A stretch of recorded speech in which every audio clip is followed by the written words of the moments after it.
File അദാലത്ത് നടത്തി നിയമനാംഗീകാരം ഉടൻ തീർപ്പ് കൽപ്പിക്കണമെന്നാവശ്യപ്പെട്ട് സ്കൂൾ മാനേജേഴ്സ് അസോസിയേഷൻ സിവിൽ സ്റ്റേഷന് മുമ്പിൽ ധർണ നടത്തി. വലിയ മാറ്റങ്ങൾക്ക് ഹേതുവാക്കിയിട്ടുണ്ട് എന്ന് നമുക്കെല്ലാവർക്കും അറിയാം.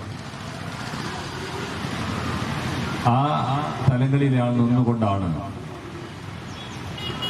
ഈ കേരളത്തിലെ സാമൂഹിക വ്യവസ്ഥിതിയിൽ വലിയ മാറ്റങ്ങൾ ഉണ്ടാക്കാൻ കാരണമായത് എന്നതിന് യാതൊരു സംശയവും.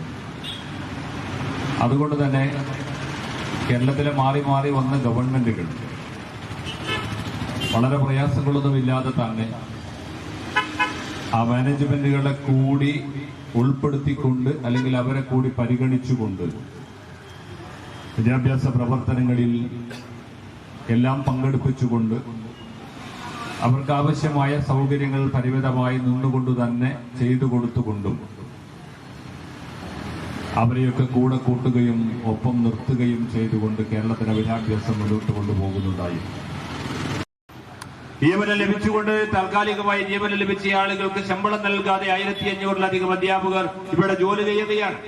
അവിടെ ജോലി നിലനിർത്തുക എന്ന ഒരു കടമ അവർ നിർവഹിക്കുന്നതോടൊപ്പം തന്നെ ആ നിലപാട് അവർ നിർവഹിക്കുന്നതോടൊപ്പം തന്നെ അവർ ഈ സമൂഹത്തോടുള്ള ഒരു പ്രതിബദ്ധതയുടെ ഭാഗമായി കൂടി അവർക്ക് ശമ്പളം കിട്ടാതെ 4-5 വർഷങ്ങളായി ഈ സംസ്ഥാനത്തെ വിദ്യാഭ്യാസ മേഖലയിൽ പ്രവർത്തിച്ചു കൊണ്ടിരിക്കുന്ന ഈ ആളുകളുടെ വേദന കാണാതെ മുന്നോട്ട് പോകുന്ന ഒരു ഗവൺമെന്റിന്റെ നിലപാട് ശരിയല്ലെന്ന് പറയാനുള്ള ആർജവം കാണിച്ച പ്രിയപ്പെട്ട മാനേജ്മെന്റ് അസോസിയേഷനെയും അതിന്റെ ഭാരവാഹികളെയും ധർണ കെ ഹാബിബ് ഹുസൈൻ തങ്ങൾ MLA ഉദ്ഘാടനം ചെയ്തു. അസോസിയേഷൻ ജില്ലാ പ്രസിഡന്റ് നാസർ എടരിക്കോട് അധ്യക്ഷനായിരുന്നു. സംസ്ഥാന പ്രസിഡന്റ് കുട്ടിയമ്മദ് കുട്ടി മുഖ്യപ്രഭാഷണം നടത്തി. സംസ്ഥാന ട്രഷറർ കെ രാധാകൃഷ്ണൻ, ഉണ്ണി ചേലമ്ര എന്നിവർ സംസാരിച്ചു. ശ്രീകുമാരൻ നമ്പൂതിരി, അലി സത്താർ, സത്യൻ കോട്ടപ്പടി, അഷ്റഫ് പാറയിൽ, ഹാഷിം കോയ, സൈനുൽ ആബിദ് എന്നിവർ നേതൃത്വം നൽകി.